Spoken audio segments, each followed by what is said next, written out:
Okay, welcome to the Fat Man Jams and revisitation of the Space Opera game system, a game system that was published in 1979-80 by Fantasy Games Unlimited. This is Star Sector Atlas II, the Mercantile League.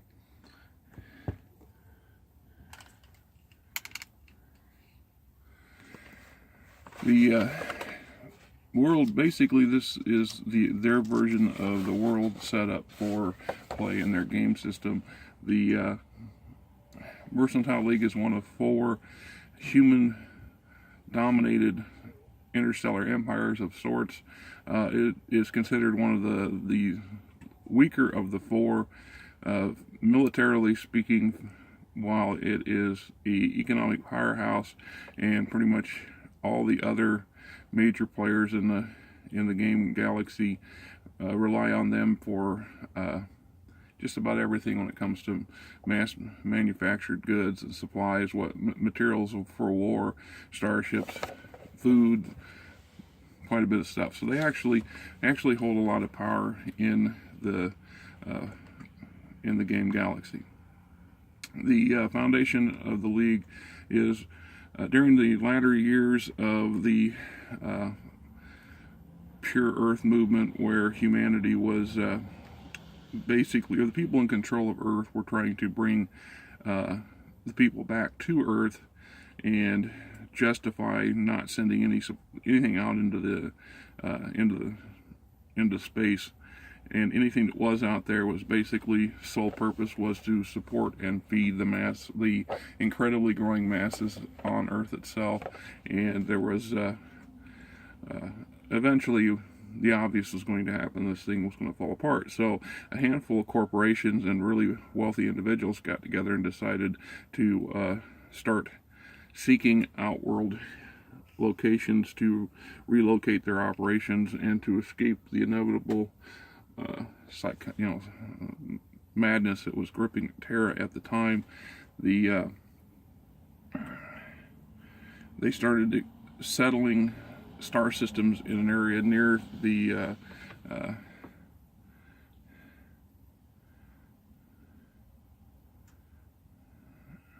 let's say Arcturus, but I'm not sure. Lord, I had that stuff all figured out. Yeah, the Antares star system and the general vicinity thereof. The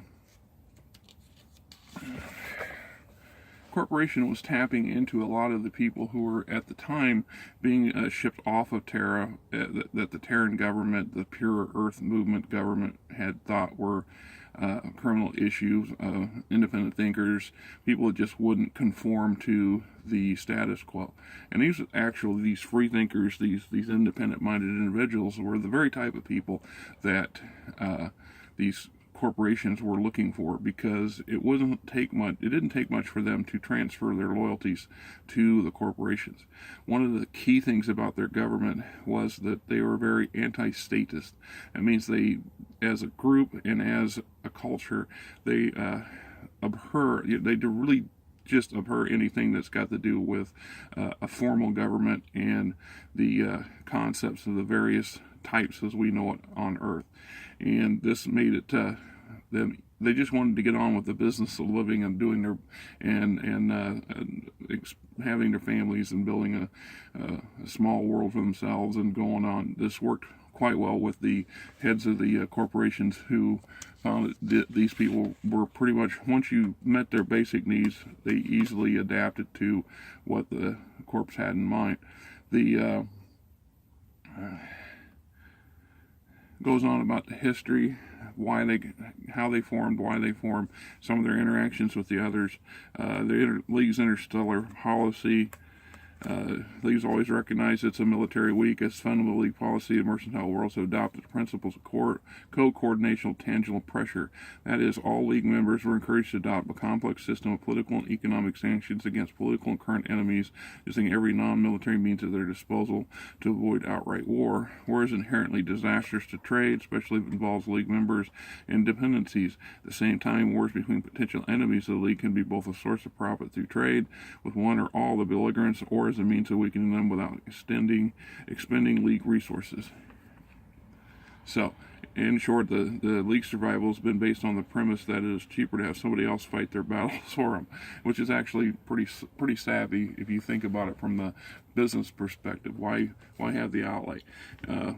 The other thing about the League is, while they have a core set of sectors around the Antares star sector, they are also spread out throughout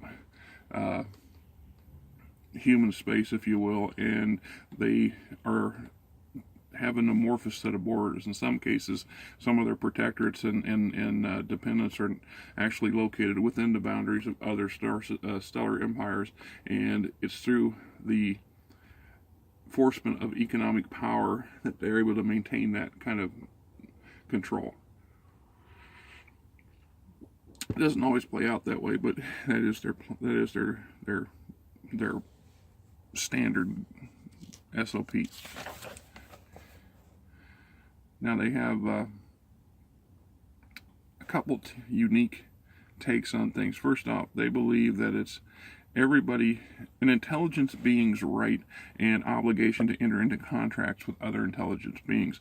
Fact of the matter is, if you're willing to understand the concept of entering into a contract and honoring a contract, that you're not exactly top-notch material, and that you're more in line with an animal, and they're not adverse to treating you as one. So there are some downsides to this. There are a lot of lower intelligent races that they've encountered on various planets, and because of their view on things, it was easy to turn them into basically corporate slaves to some degree, and it's considered acceptable. It's, if you're not going to follow the nature of economy and commerce and being contractual and honoring contracts, then you're an animal. They also have this system called the Code Dulo Mano a Mano. When a personal offense is given, the offender may challenge to a personal duel of honor in the arena. In many cases, champions are engaged from the list of professional gladiators, but some duels are fought between the principals when the bitterness is particularly deep and mutually felt. The duels may be more to the death, or maybe morte, which is to the death, or sangre, which is to the blood. They also extend this not just to personal aspect, but from the corporate level and to the galactic level. So, if two corporations just can't settle their differences on the boardroom table, the League doesn't exactly have a court system that is similar or standard to by what we understand a court system to work.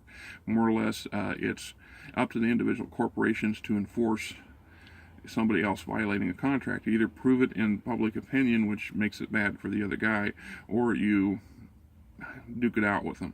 This has given a rise to a quite profitable set of tri-vid entertainment channels, which some corporations actually fight proxy battles for other corporations, and they have worlds set aside for this purpose. They're more mercenary outfits and operations going on in within League of Borders than any other stellar empire together, which makes it both interesting and a bit convolutedly twisted. It goes on about the government of the League, the Senate, the Assembly, consuls of the League, tributes of the law. You'll notice it sounds like there is a bit of a Roman flair going on here, and to some degree that's true. The explanation here is League culture, Neo-Romanism. One of the unique, truly unusual features of the League is its preoccupation with the ancient Roman Empire of Terra. In their beginnings,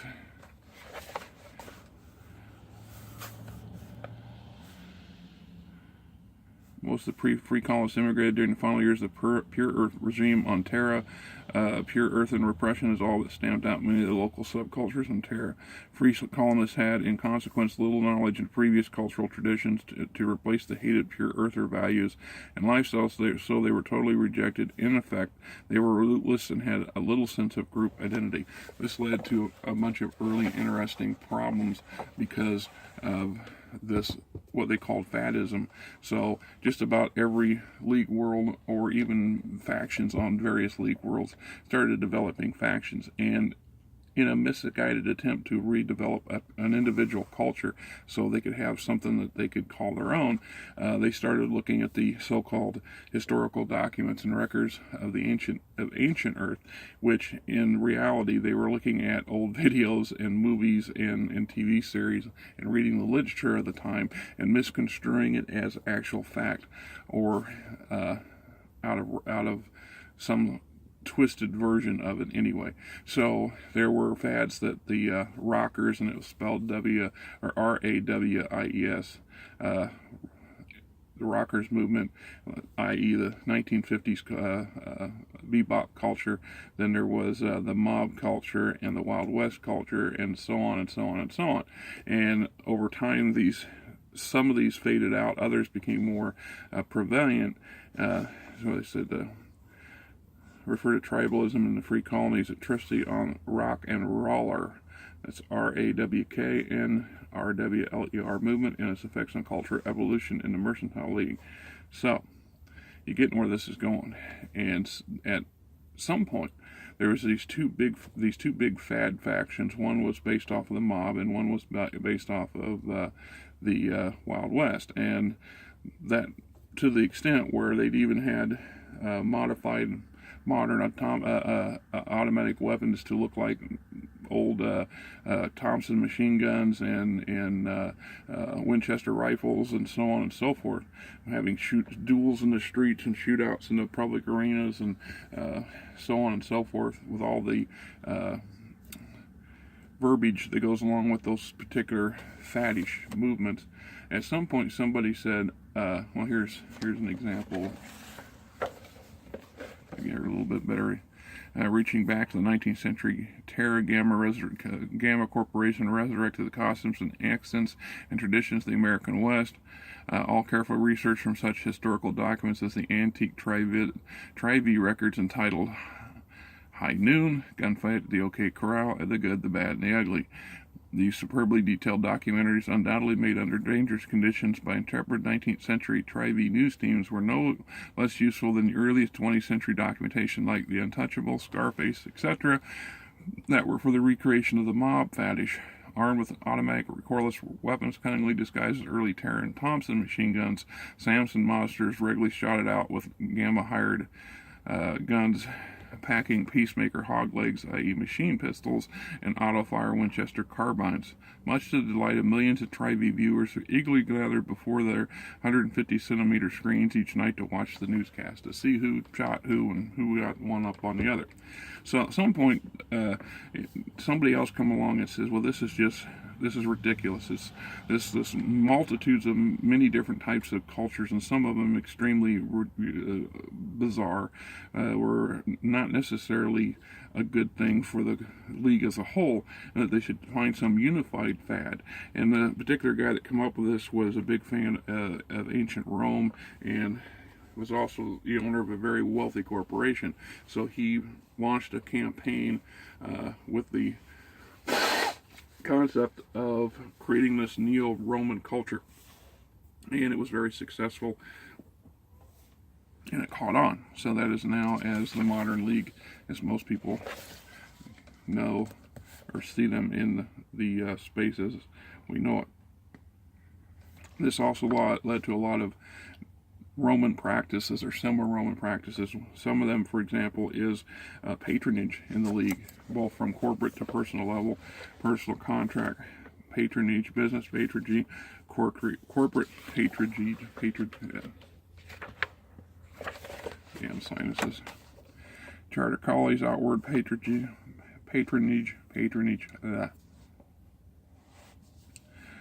economic competition, industrial espionage, corporate security directives, corporate intelligence services.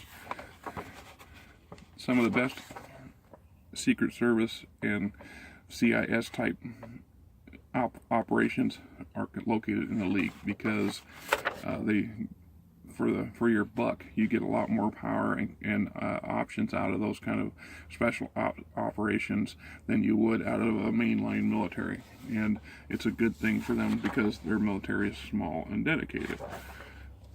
So this is the star chart for the Antares star sector.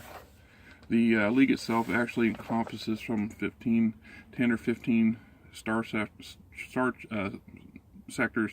The average is 50 to 60 established planets in each area. Although there's a lot more room for what they call marginal planets and outposts and mining colonies, that sort of stuff that doesn't necessarily garner enough interest to include in the atlas itself. There's some 60 pre-created worlds here to work with. Each one has a set of stats. Now, some of these stats, I think I may have mentioned this before, is one of the things that I was attracted. I like this sort of setup, although others will argue that these are a lot of what's here is pointless. But I think it's fluff. It makes it look very realistic in my mind, and it gives you some actual detailed information if you're looking, depending on how you're approaching the play in a game, whether you're playing their version or some other game version based on some other genre or TV series or something. You got lots of opportunities, and the information makes sense. You got the locations, of course, the length of day, the year, the time, minutes, surface gravity, in this case 0.89 is standard, the average temperature across the planet, atmospheric types, star nationality, in this case Mercantile League Protectorate, human colonists, about 500,000 humans, the average tech level is level 9 to 10, which is fairly high, an A-class Tech 10 Mercantile League Starport, open Mercs Society, social strength is 7, colonial governor, bureaucracy level low, economic level rich, agricultural, repression index 14%. You can go to this planet and get a general gist just from the stats what to expect. And then they have a secondary sentient race on aquatic Asari humanoids. There's roughly 100 million Asari living on this planet. They have a monarchy system, aristocracy, social strength 5, 38% acceptance. So about 38 out of 100 will accept people. The rest of them tend to be xenophobes. And we get into the bio of the planet, and in this case, because they have another society living on here, they give a little bit more, so it's a little thicker bio. The Arisi live in underwater caves, either natural or chiseled out of coral or rock. Their bows are simple, but for the Arisi, probably quite comfortable. They apparently prefer shallow water, with most onlings at 25 meters at 75-meter level, although some have been found much deeper. The mermen themselves seem able to dive to 500 meters without ill effects. The society is based on the clan, with each member owning his allegiance, blah, blah, blah. The Assyri clearly resent the League colonials. In the first years of the colony, the mermen attempted to drive out the colonists. They soon learned that trident and knife was no match for rocket rifles and depth bombs. Now an uneasy truth exists between the colonists and the mermen. Because of their hostility, there is a ban on trade of any tools or weapons over tech-free. So basically anything better than, Middle Ages style weaponry and equipment is acceptable. Anything more than sophisticated than that is banned. This is to prevent them from developing a more robust capability to resist the League's incursion into their planet. This puts them into a subcategory of humans or intelligent beings, so it makes it legally acceptable by the League standards to exploit these people. Making it good, bad, it's hard to say. So, we can go on and see lots of different planets. And there's some pictures of some mech-purs, intelligent feline species. Some of our human expansion has encompassed other colonies from other worlds, other cultures, and because of that, we have some intermixing or issues and conflict, even in the local level. There's a crustacean bug for you. Huh? Is that?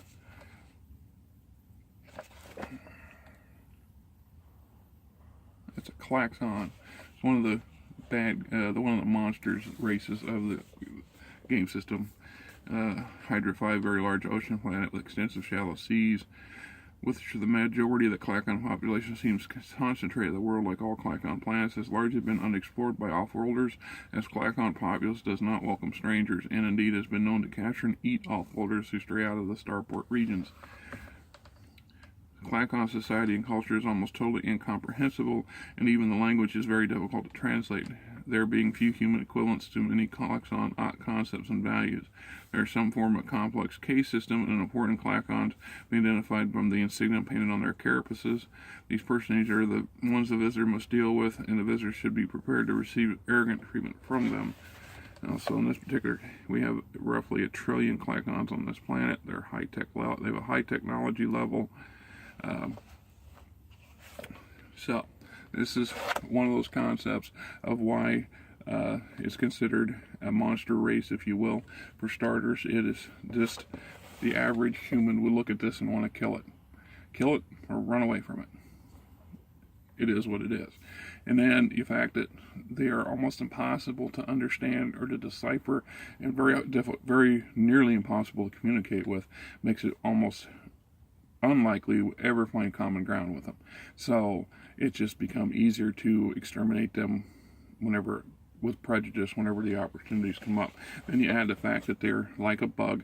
They have a massive population growth. They have huge growth. So if they spread to human controlled worlds, if you don't control them in a short hurry, you're going to be outnumbered by them in a few years. And at some point, you're no longer going to be in control of that planet. And then the fact that they're likely to eat you, that just makes it even worse. So it's designed that way on purpose. Racism in space, even in the future. In this version and all versions, it is what it is. Here's a picture of a gladiator combat contest. Another alien, sub-alien species, I'm not sure. There's some interesting stuff in here. Mostly, like I said, planetary histories. Here's one of their avian-based. I'm not sure, another set of aliens.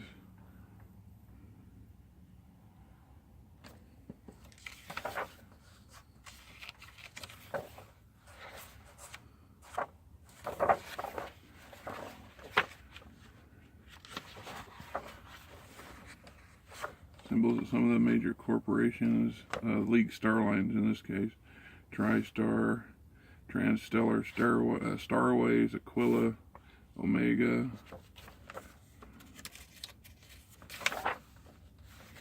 So, in a nutshell, pretty much every planet in the League is controlled or controlled either by an individual corporation or a board of directors from a number of corporations.